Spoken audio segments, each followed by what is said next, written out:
Good afternoon, everybody, and welcome to the McGuire-Woods annual Supreme Court preview presentation.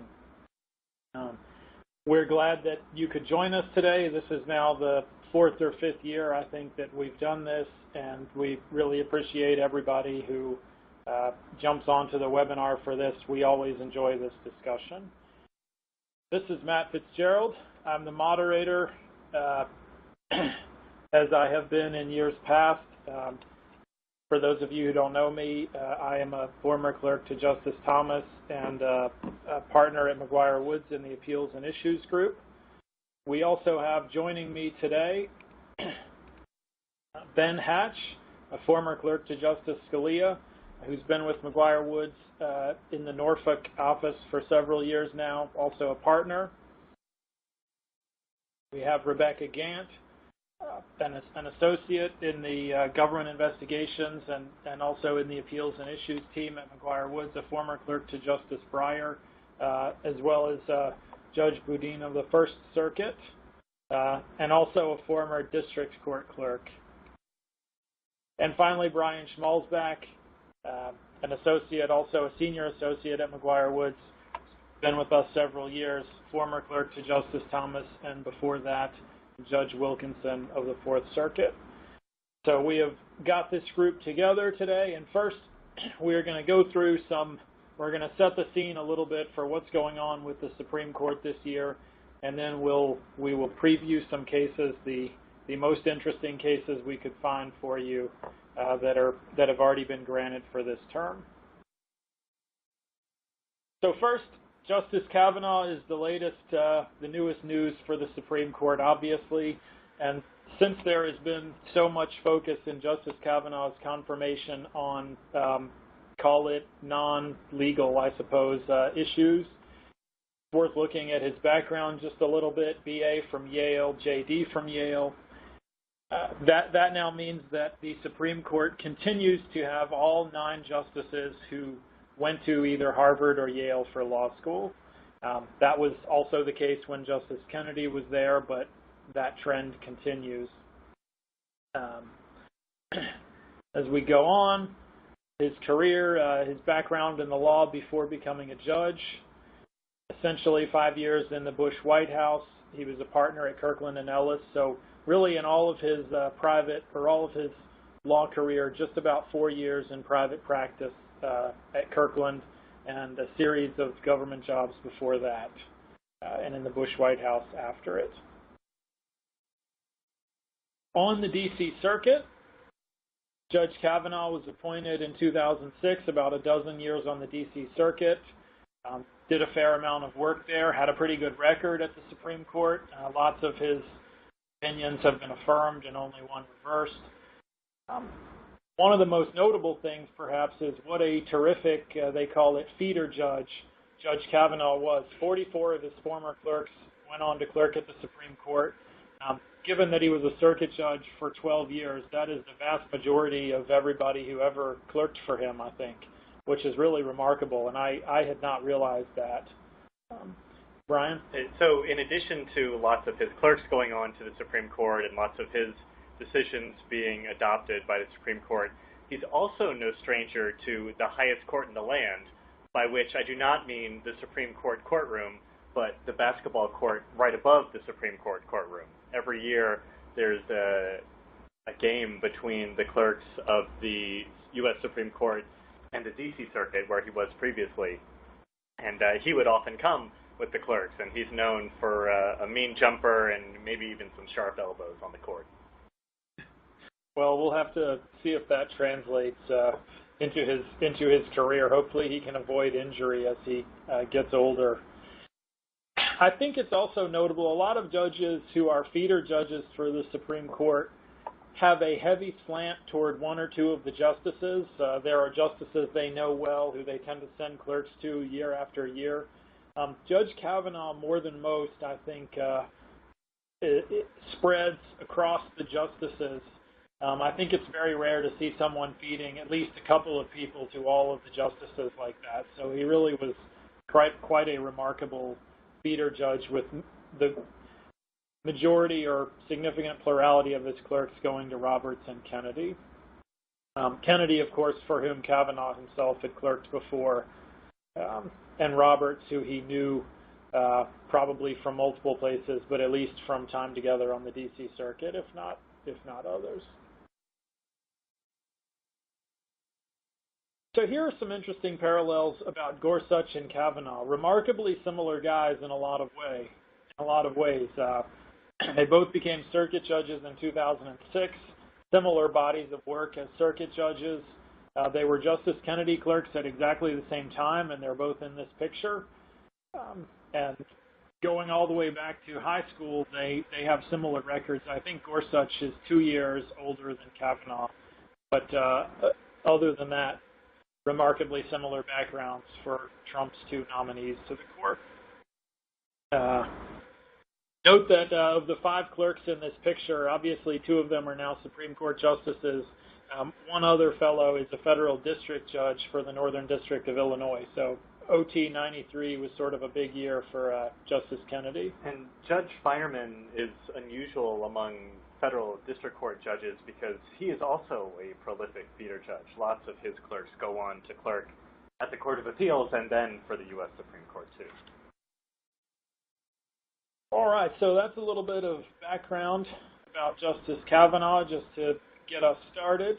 Before we turn to the cases, we still have some statistics also to talk about from last year and how they may feed into this year.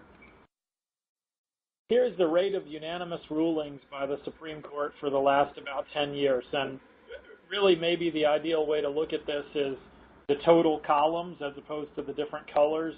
The lightest color is total agreement, and then the darkest color is agreement just in outcome.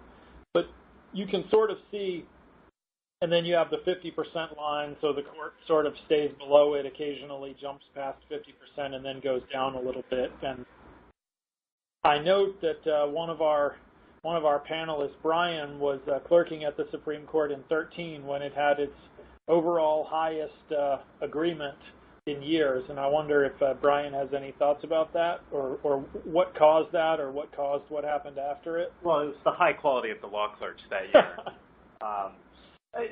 OT 13 was an unusual year. There was a lot of true unanimity, which is the tan-colored bottom measure, but there was also a lot of what some people have called phonanimity, where the justices all may have agreed on the outcome of the case, but they vehemently disagreed about the reasons. And just as an example, there was a separation of powers case called Noel Canning, which concerned when the president can invoke his recess appointment powers. And the justices were fiercely split on that, and Justice Scalia even read what was styled as a concurrence from the bench because he felt so strongly that the main opinion for the court was approaching the question the wrong way. But looking ahead a little bit to OT 16, that was the term when Justice Gorsuch joined later on, but for much of the term they were down a justice and seemed to be making an effort to take less controversial cases, which might explain why that is up above that 50% line and higher on all of the measures of unanimity. And maybe when we'll see something similar in OT 18 just because of doubts about the court's composition at the time when the court was deciding whether to hear a lot of cases. Sure. I think that also accounts for the fact that the cases we're going to discuss are not going to be super exciting. Many were granted after Justice Kennedy's announcement, and I think given the uncertainty, the court hopes to avoid cases where they would be divided 4-4 of an 8-member court, which would result in the decision below being affirmed. Yep. So, and before we turn to that, it's worth talking just a little bit about the very end of Justice Kennedy's time on the court. I recall us talking about this when it happened and wondering what the cause was and what may come of this. But 2 years, his next to last term in October of term 15, Justice Kennedy and Justice Kagan had the highest overall agreement. It was a notable movement of Justice Kennedy toward the left in terms of votes in close cases. And we wondered whether that was the beginning of a trend or part of an ongoing trend, what would happen with that. But what actually happened is in his last year on the court, Kennedy sort of swung, if you will, back toward the justices on the right much more, and agreed with Justice Kagan, a reliable member of the left, 0% of the time in 5-4 decisions. So Kennedy sort of ended his time on the court in a relatively conservative note, at least for Justice Kennedy. And not just that, but the very last opinion that came out under his name was in Trump v. Hawaii, the so-called Muslim ban case. And it's a remarkable opinion because it says what you might expect Justice Thomas or what Justice Scalia would have said, which is that the questions raised in that case are important and controversial, but ultimately beyond the scope of what judges should be deciding. It should be left to the president and the political branches, which is a remarkable thing for Justice Kennedy to say, because of all the justices, he has been the most likely to second-guess the choices made by the political branches. And so it was a funny note for him to strike coming off the bench. Maybe there's more to these numbers than just luck of the draw, that he may have been thinking about his retirement in terms of his legacy and judicial modesty and so forth. Definitely. All right. So here's an interesting slide, and I find more to talk about in this slide every time that I look at it, but it obviously is looking back at last year, and it's at the number of questions and opinions written by each of the justices. And what I see when I look at this, first of all, there's sort of the ascension of Justice Sotomayor to become an extremely frequent talker. She's the vast majority of the time asks the greatest number of questions and spends the most time talking among the justices. Breyer is also up there. But a notable thing is Justice Kennedy down near the bottom of this. Justice Kennedy almost never is the most frequent questioner, very rarely was in the top 3, typically asked fewer questions in argument than everyone except for Justice Thomas. And so I think it's interesting to, now basically erase Kennedy and replace him with Kavanaugh. And I think what we have to presume from this is that we're going to see even more average questions per argument. For instance, if Kavanaugh turns out to be like Gorsuch, well, that's 6 more questions every argument that the court is going to jam into the 1 hour that it allows. So it'll be interesting to see if Kavanaugh does that or to what extent the space is full. Yeah, I'll also be interested to see, I think part of it is a function of the personality of the justice and their approach to argument. For example, Justice Thomas is consistent throughout his career and not asking many questions, if any. But I think one thing to keep an eye out for is how the dynamics of the court and where the different members of the court sit among those dynamics influence their participation in the argument. So, for example, Kennedy, rarely asked questions, and the few he asked in the controversial cases were the most impactful in terms of the advocates, right? Because he was the vote you were going for. And so he was not talking a lot because you might think he was the one who was practically likely to decide it and didn't need to try to convince one side or the other of his views. He asked questions that were important to him. And, one thing we may look at as the new court is composed and the different members find their positions, you may have seen a lot of stories suggesting that maybe the Chief Justice will become somewhat more of the justice in the middle on some of the controversial cases. And does that tend to how does that affect Chief Justice Roberts? Does he start to ask fewer questions as he has less of a need to kind of bring people along one side or another, or does he continue as he has been, consistently? Yeah. And another thing that's interesting to watch over time is how Justice Kagan has continued to write very few separate opinions. You can see that she wrote fewer than 5 total separate opinions, the only member of the court to do that last term. But her number of questions per argument has been creeping up over time, which is consistent with someone deciding to be modest and deferential when first on the court. But now that she has a few years under her belt, you're starting to see her question totals tick up, which, for my money, she is one of, if not the best, most incisive questioners on the court. Her questions are very powerful and generally go straight to the heart of a case in very interesting ways. So I think that's, at least in terms of the quality of the questions that you get from the Supreme Court bench, that's a good development that she is asking more and more. Yep. I agree with that. I put her and Justice Alito in the same vein in terms of their incisive questioning, and that I was surprised to see their percentage of questions be so low, because in my mind, I think of them as having such a greater impact. It's also, separate opinions total, but her number of dissents is so few, and you wonder how much of that is a function of her choice or of Justice. The assignment would typically be by Justice Ginsburg, since she would be the senior justice in a 5-4 case typically. So you wonder how much of that is Justice Kagan making a choice to be strategic, or Justice Ginsburg just not assigning a dissent to her.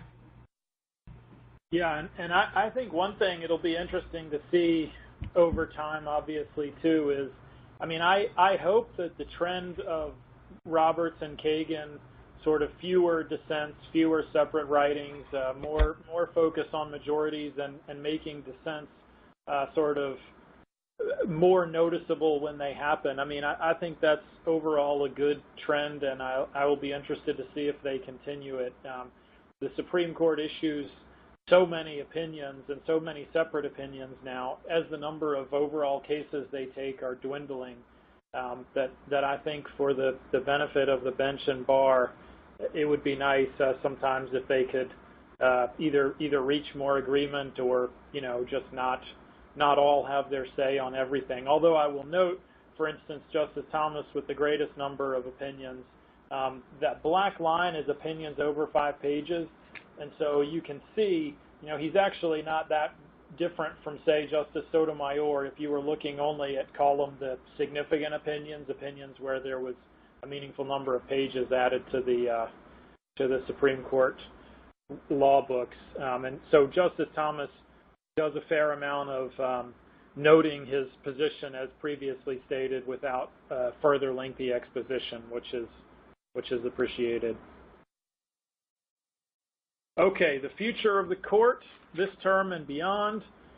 Very briefly, we always every year like to put up the ages of the justices so that everybody can see how old they are now, how old they'll be for the rest of the current presidential administration, and then the next 4 years of presidency.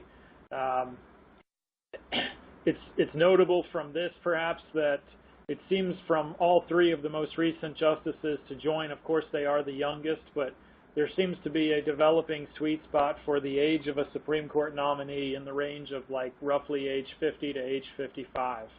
And so that age being very, a little on the younger side than it used to be, but overall at least, but still very notable and probably will continue to be the trend.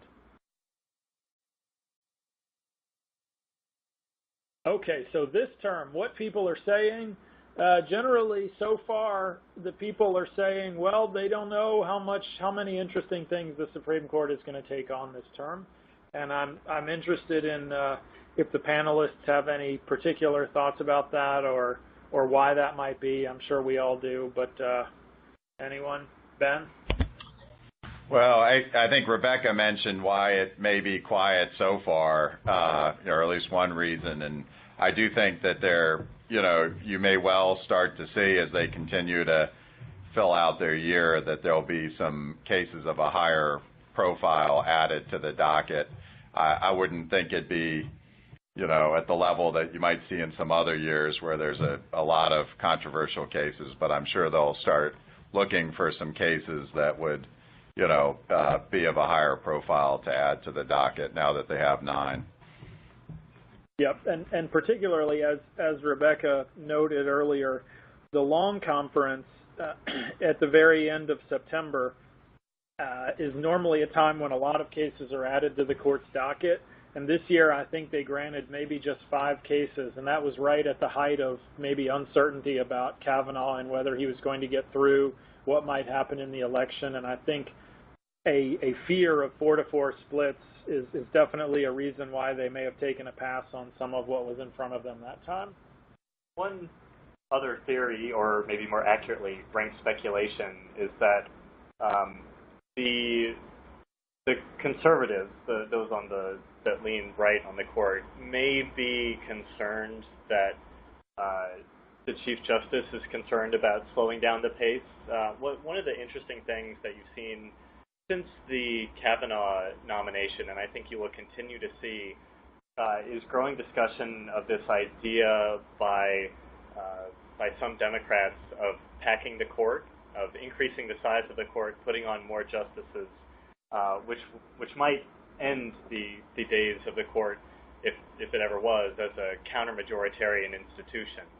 And I am certain that the Chief Justice has heard of that talk, and of all the justices, he is generally known as the one who is most concerned about the institutional soundness and future of the court. And I imagine he would be very concerned about the idea of court packing. And one response to that concern might be to try to take down the temperature, a quiet docket, as the New York Times said, just to give things time to cool down, rather than ramping up with cases that the opponents of Justice Kavanaugh's nomination were so concerned about immediately. Right. So, I mean, essentially, a lot of 5-4 decisions in hot button cases this year would really sort of amp up the pressure, perhaps, on Congress or on the Democrats to try to do something about it, and they may be able to take the wind out of that if a couple of years go by without anything too crazy happening. Right. It's still an idea that most people would say is off the wall, but I think you may see, and it should be off the wall. I think it would be very bad for the Supreme Court, but I think you will likely see it moving into the Overton window in the future. And just one final comment on that. I mean, the nature of the cases on the court's docket are a big product of the justices' decisions, but also the litigants' decisions, whether they're deciding to bring a case up to the court or not. So it could also be that since Justice Kennedy's announcement, litigants have decided, particularly in a case that's controversial, decided it's not the right time to bring that issue to the court. So that would be something that might change over the coming months as well. And I think one other thing to keep your eye on, and we can't know yet how the midterm elections will turn out, of course, but certainly there's been some discussion about whether if one or both of the houses flip, whether there'll be continued investigation or renewed investigation into the allegations made against Justice Kavanaugh. And you all may remember some event, but to my memory, this would be the first time, at least in modern history, where you would have some type of ongoing investigation of a Supreme Court justice who is now sitting. And I think to Matt's point, that may, be something that I know they'll look to, because it would be an unusual circumstance for the court. Sure. So here is the general overview of the types of cases that have been granted for the term. Constitutional questions on the left, statutory questions on the right.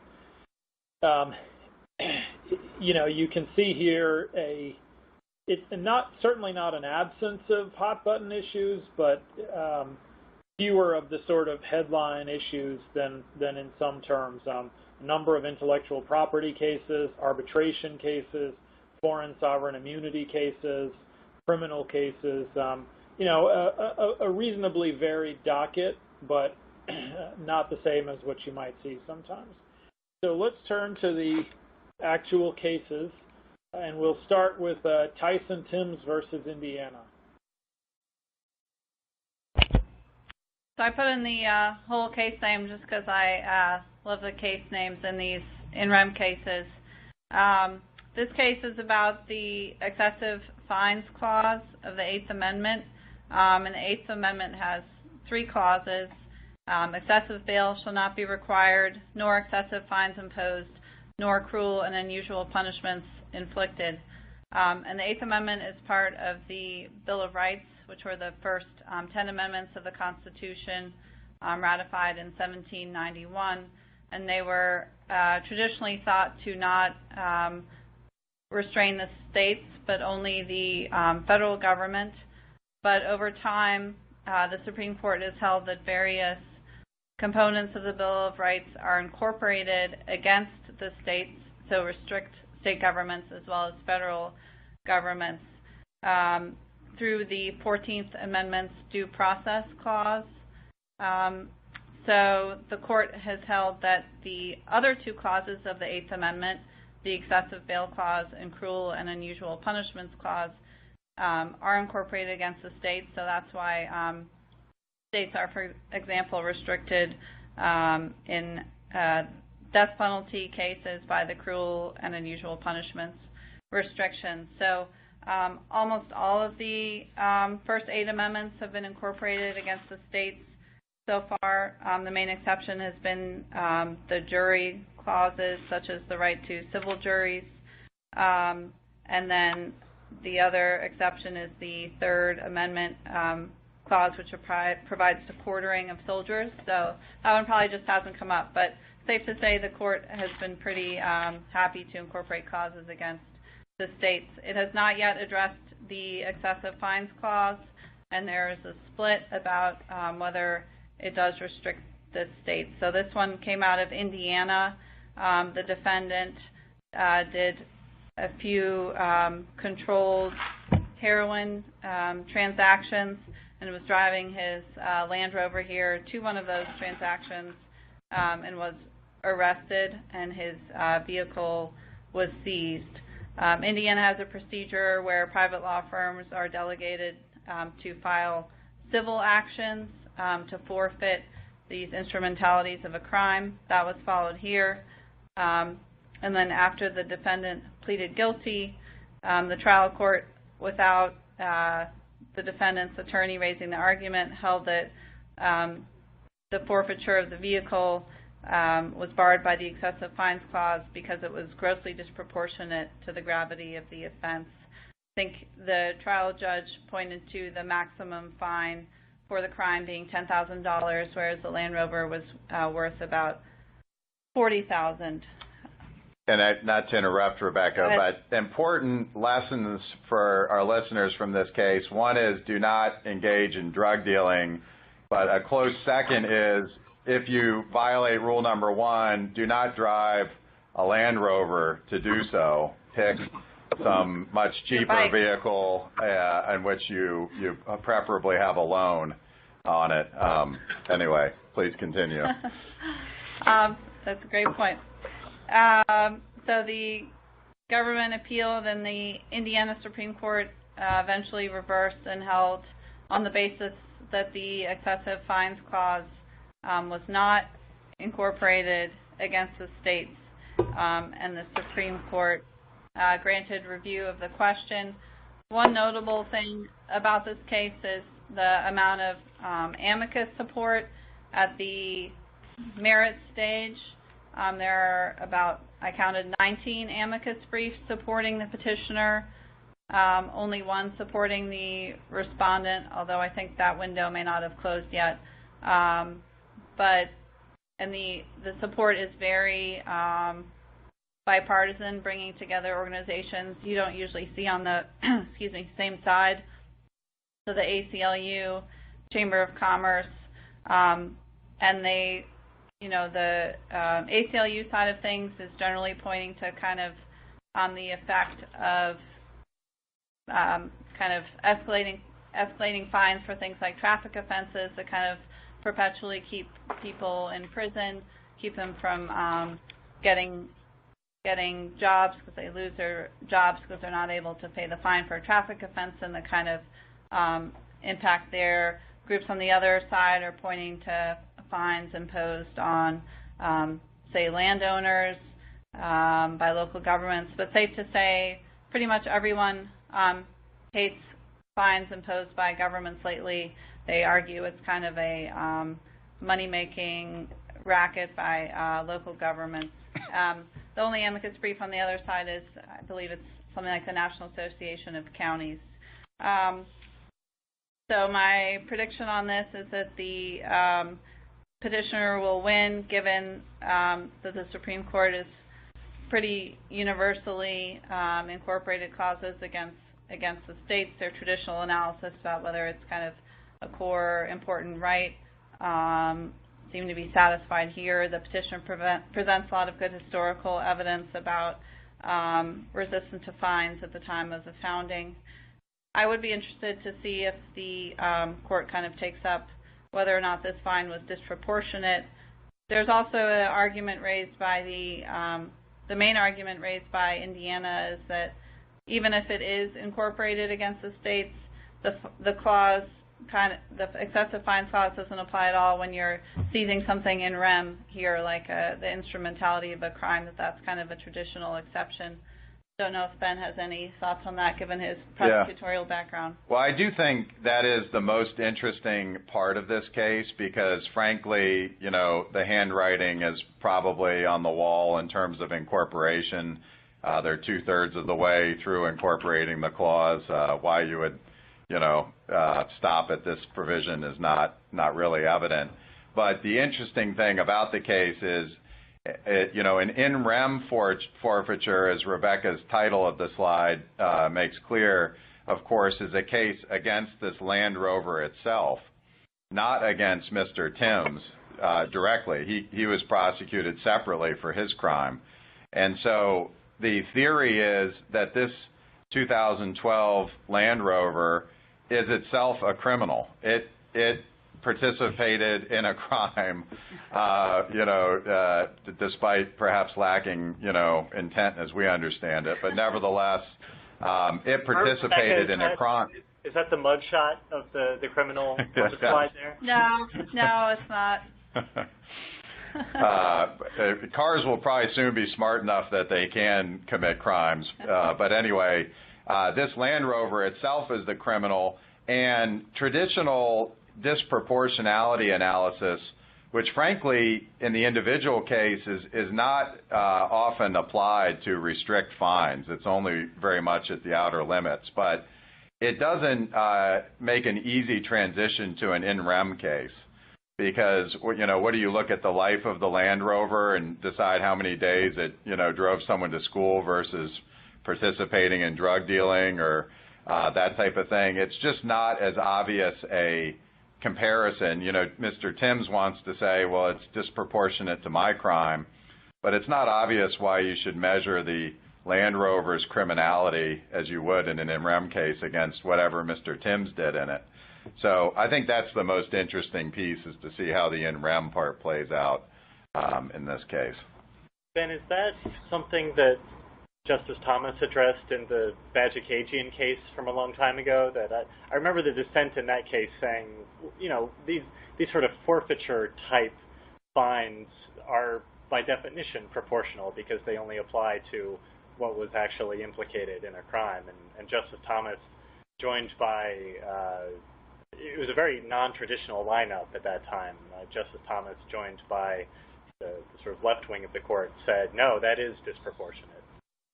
Right. I think that's right, Brian. And, it's an interesting piece. You can have an in rem forfeiture action without ever convicting any person of a crime in relation to that. That happens all the time when law enforcement might stop a car and seize a giant pile of cash. and they will, perhaps more than you or I would, carry around us in our normal course of dealings. And maybe no one ends up getting prosecuted for, currying that cash in relation to a drug crime, but the cash gets forfeited. And that seems different because that's the proceeds of a crime, right? Whereas this isn't. I don't think there's any allegation that he bought this Land Rover with money from his, $200 drug transactions. Well, it is entirely possible that he did, but... No, he inherited it from his father, actually. Oh, okay. Well, in any case, whether it's the proceeds of the crime itself or whether it's property that facilitated the crime, I do think that there's a lot to be said that it doesn't... The traditional proportionality where you look at the crime someone did and the penalty doesn't make a lot of sense in the context of whether the property actually participated in a crime. I have another theory maybe about what's going on in this case, which is that the Supreme Court has been dropping hints for a few years that it is really interested in revisiting the constitutionality in general of civil asset forfeiture. Last year, Justice Thomas wrote a dissent from the denial of certiorari in a case called Leonard, that basically arguing that the modern practice of civil asset forfeiture violates the due process clause because unlike criminal asset forfeiture where you are actually convicted by a jury in many cases after receiving the various protections that criminal defendants get, in civil asset forfeiture, you actually have to prove that you are innocent. You have to exonerate, and you bear that burden. And a majority of the court, in another case from a couple years ago called Nelson versus Colorado, addressed a scheme that was pretty analogous to civil asset forfeiture. Colorado had this rule where defendants who were imprisoned but whose convictions were later overturned were not automatically refunded their court costs and any restitution they had to pay the victims. Instead, they had to actually prove that they were actually innocent, not just technically innocent. And the court said that violated the due process clause. And then last year, in an immigration case called DiMaia, Justice Gorsuch said, sort of in passing, that civil forfeiture laws are at least as punitive as criminal laws for the same exact conduct, sort of hinting that maybe they should be subject to the same protections and restrictions as criminal cases. So I think there is some interest in the court in revisiting what's going on behind the scenes in Tim's in this case.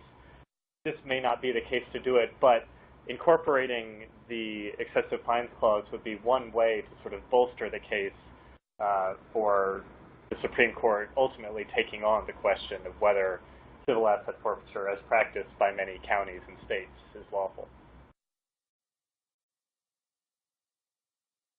All right. And the next one is Frank versus Gayos. Yeah, so this is a class action case of which the court tends to hear many, but this is an unusual one because the party that brought this case up to the Supreme Court wasn't the plaintiff and wasn't the defendant. It was an objector to the class action settlement. So Google uses something called referral headings that when you type in a search, and the plaintiff in this case was, I guess you call it ego surfing. She was Googling herself and then followed some of the links to the websites that referenced her name. And she sued Google saying that Google's practice of using referral headers to tell the websites she visited that she had been Googling her own name violated various privacy laws. Suspend your disbelief because this is something that has been going on since the beginning of the internet. But just to avoid the litigation, Google agreed to add a disclosure somewhere on its website and put $8.5 million into a settlement fund. The problem is that the class members, Google users, you and me most likely, did not receive a penny of that fund. The named plaintiff got a few $1,000s in an incentive payment, and all the rest of the money went to people who are not part of the class.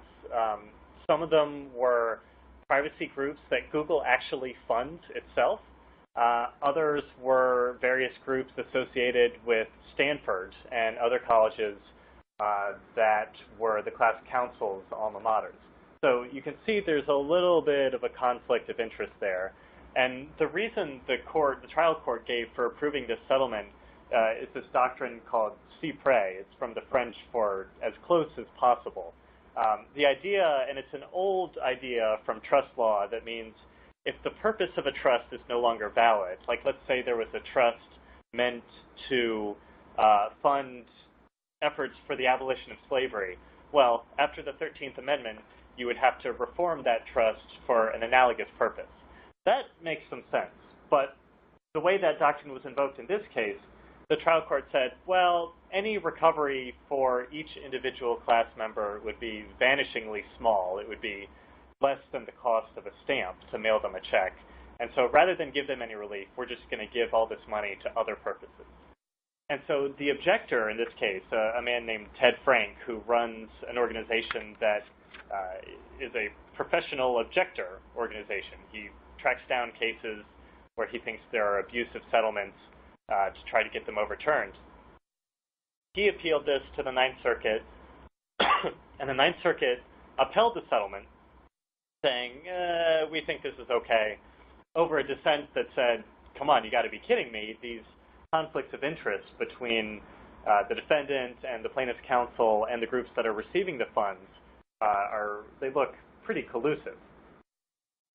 The court's interest in this case probably stems from a statement regarding the denial of certiorari that the Chief Justice issued my term, the case called Merrick, where he said, we really need to evaluate whether this practice, the practice of approving class settlements that release all of the class's claims, but don't give the class any relief, whether that's consistent with Rule 23, the class action rule, which requires settlements to be fair, reasonable, and adequate.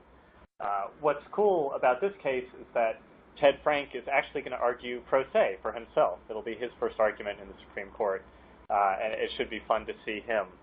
I think that the court grants a case like this because it's concerned about this practice. I think it's going to be harder than expected to come up with a rule for what class action settlements have to give the class. But I do think there's going to be some strong language telling trial courts to look really carefully at this kind of thing. And maybe you'll see this come up in securities settlements where defendants agree to make additional disclosures in various SEC filings, but don't give the class any money. But I do think you're going to see this sort of settlement continue to pop up because as long as trial courts will approve them, they are very profitable for plaintiffs' lawyers. Yes, it makes me wonder. So you're saying, I think, that maybe the most interesting element of this case is how it might play out for future class actions, and because it strikes me that there probably, I hope, there aren't a whole lot of class actions where almost by design no money goes to any class member, but it seems like it's not that far apart from a very common class action situation where class members receive really tiny, almost meaningless, almost not worth it amounts of money, or maybe where class members, the vast majority, just can't be found or never get connected, So I think it may be interesting to see whether the court says things here that will then sort of ripple into these even much more common scenarios than this, I think. Sure. It's not crazy to think that the Supreme Court's resolution of this case could affect things like low-cost consumer class actions for products like soap and cans of corn, where enterprising plaintiff lawyers will find plaintiffs to bring suit, but it turns out it's very difficult to track down who actually bought a certain kind of soap or a certain kind of cooking oil. And if the court goes to a very strong skeptical resolution of this case, that could conceivably affect those kinds of settlements as well.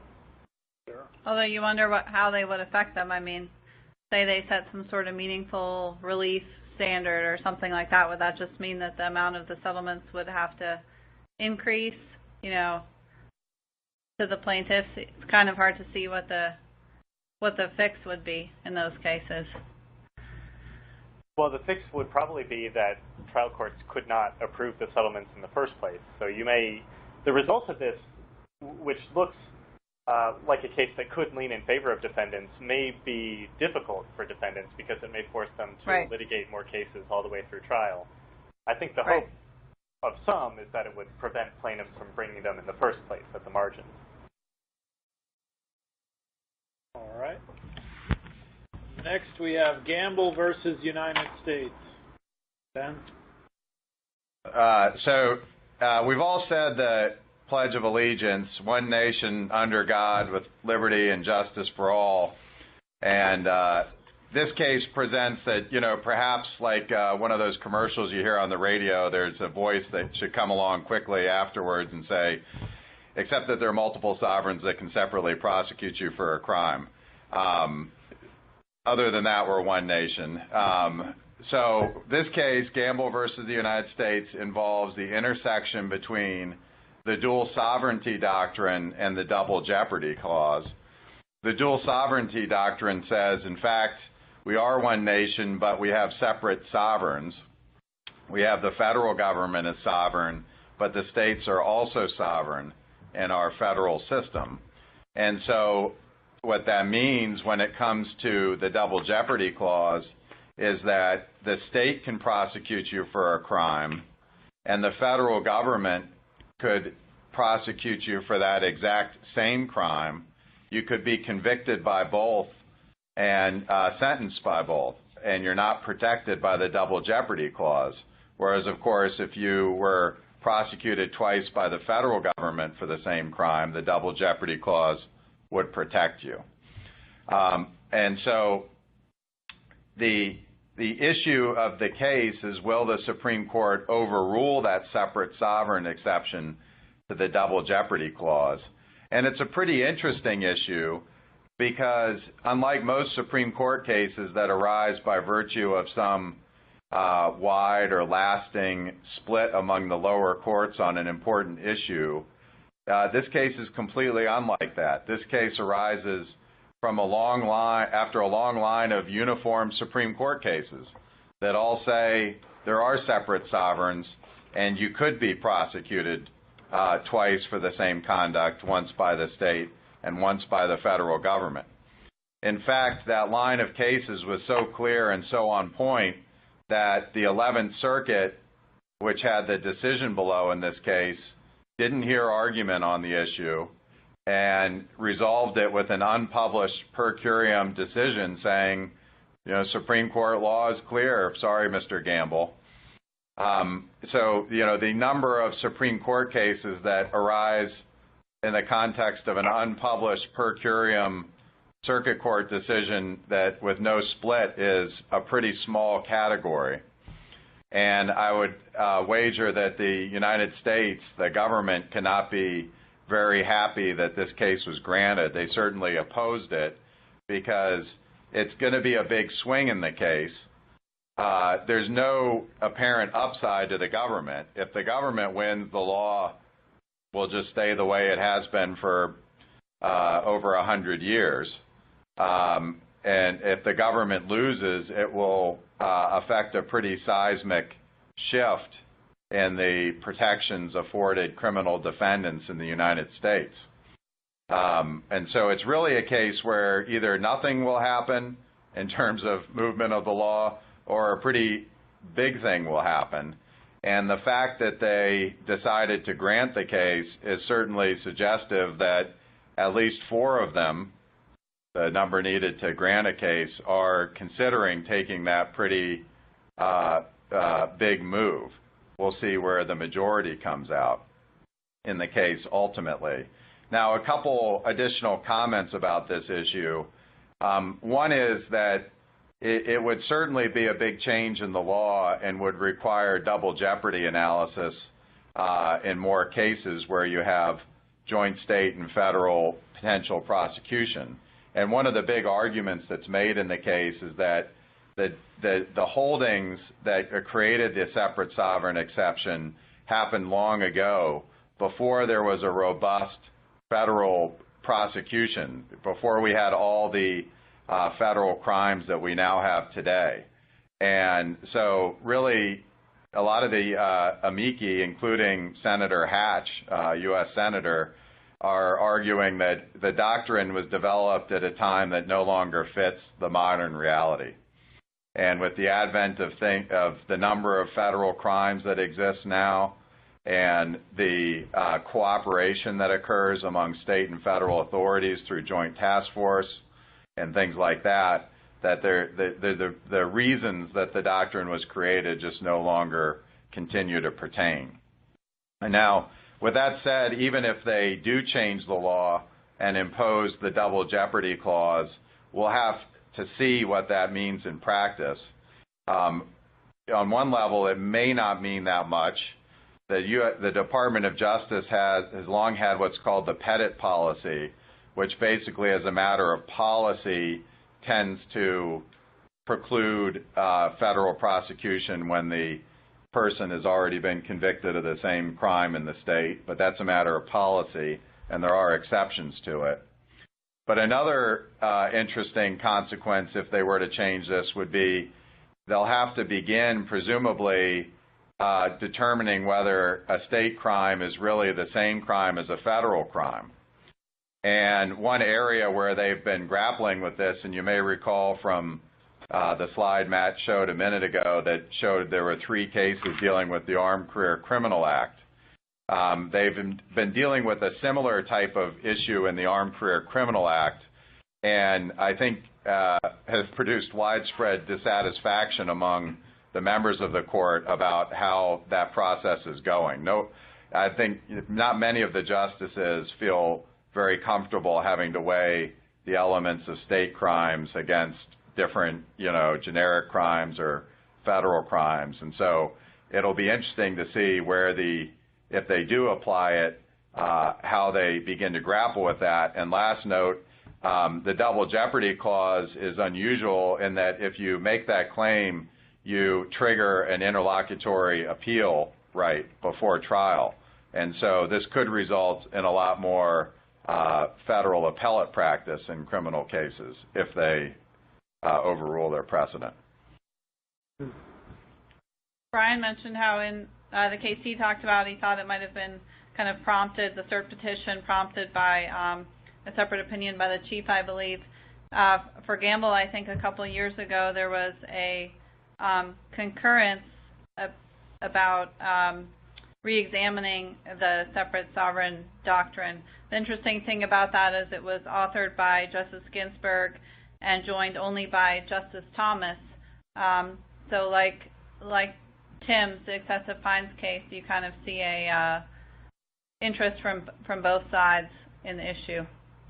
Yeah, so Ben, did I understand you right that Senator Hatch filed a brief saying that the dual sovereigns rule should be struck down? That's correct. Yeah, wow, interesting. So Ben, how would this play out in a situation that the New York Attorney General's office has been watching out for, where maybe if someone in the Trump administration were pardoned, and then how would this affect what the state of New York could do for similar conduct?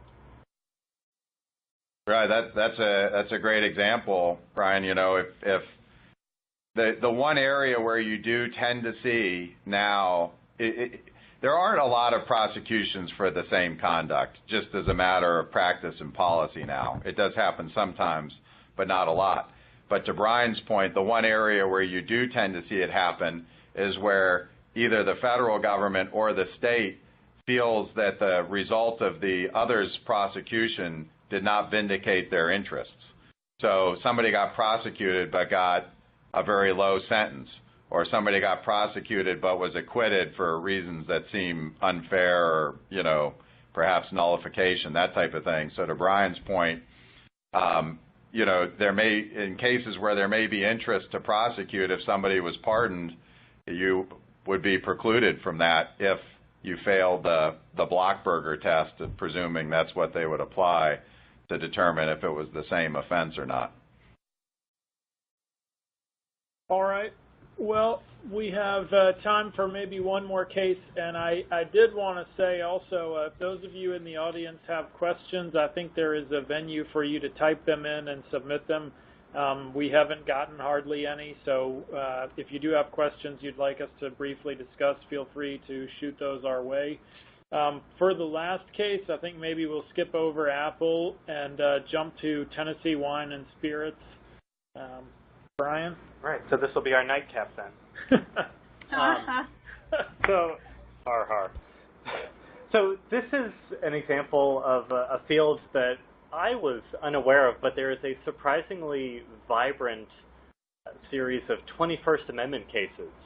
For those of you like me who forgot what the 21st Amendment was, it repealed prohibition. It repealed the 18th Amendment, but it did so in an interesting way. It specified that the transportation or importation into any state for delivery or use therein of intoxicating liquors in violation of the laws thereof is hereby prohibited. So by setting it up that way, it's almost a federalism provision that allows states to continue to restrict the importation of alcohol in ways that might otherwise be prohibited by, for example, the so-called Dormant Commerce Clause. And so what happened in this case was Tennessee is one of a number of states that have laws that put residency requirements on retail liquor businesses. So what Tennessee says is that an individual who wants to have a retail license has to have been a resident of Tennessee for the last 2 years, I believe. A corporation that wants to have a retail license, not only do the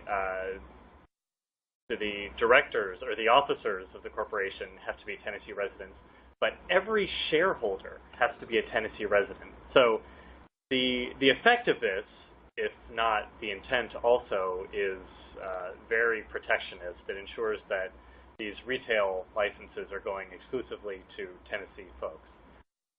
This came up before the Sixth Circuit, which said this violated the Dormant Commerce Clause. The Dormant Commerce Clause being the idea that state laws that restrict commerce between states are unconstitutional unless Congress gives them permission to do it. And Congress has not really legislated on this question here. So the Sixth Circuit said that this violated the Dormant Commerce Clause, notwithstanding the 21st Amendment. Judge Sutton, who's a very well-regarded George W. Bush appointee, said, no, this is fine. This is at the heart of what the 21st Amendment is designed to let the states do, which is ensure that there's going to be responsible liquor sales within the state. And here the argument goes, this ensures that the people who sell the liquor have close ties to the community, that they're not just faceless out-of-state entities trying to sell to Kentucky residents. What I'm looking out for in this case is our first opportunity to hear from Justice Gorsuch and, to a greater extent, Justice Kavanaugh on the Dormant Commerce Clause. Justice Thomas, for many years, has said, this whole thing is made up. I don't believe in it. I'm not going to join any opinions that apply the Dormant Commerce Clause. Justice Gorsuch has given us a hint last year. He wrote a separate opinion in a really big tax case that involved the Dormant Commerce Clause called South Dakota v. Wayfair. And he did not commit himself in any way, but he said, we'll have to leave for another day to decide whether the Dormant Commerce Clause is completely made up or something to that effect. So I think we know which way he's leaning.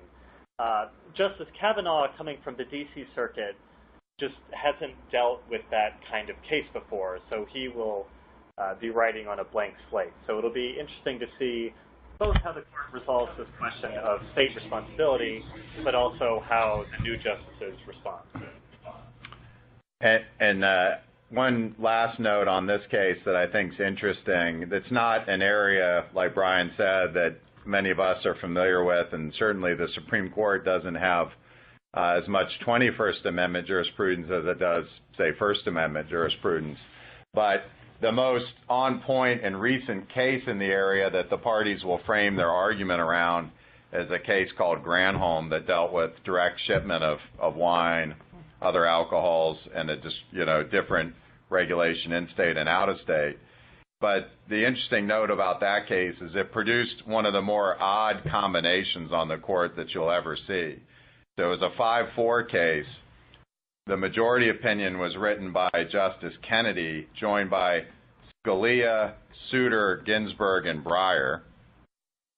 And the dissent was by Justice Thomas, with the Chief Justice, Rehnquist, Stevens, and O'Connor.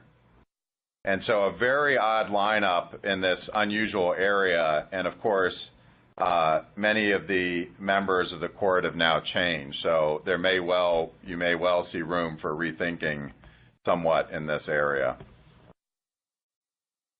All right. Well, that brings us to the end of our hour, and we very much appreciate everybody joining us. Thank you to all of you. We will talk to you again next year, and if anyone has if this brings to mind any questions or any thoughts, you can feel free to email me at mfitzgerald@mcguirewoods.com, and we can continue the discussion. So thank you very much. That's a wrap.